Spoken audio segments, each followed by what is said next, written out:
very different, very modern. It was a really good way to spend an afternoon. Exciting, engaging, and I would say new. The staging was provocative. The music was fantastic. Definitely worth seeing. More than once, I'd say.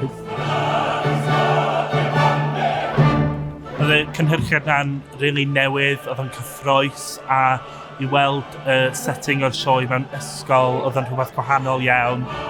I'm an opera virgin, and it was just a wonderful experience.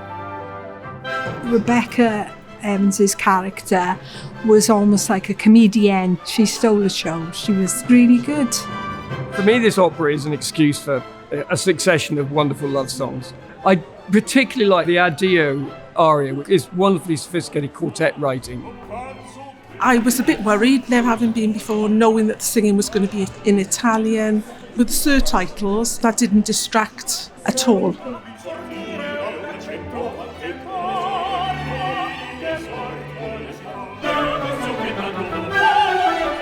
I definitely would recommend people to come and see the show. I think it's a great show for opera lovers and people who are slightly apprehensive, just because the story is quite accessible, and I think the new take on the production definitely gives it a fresh edge for opera lovers as well.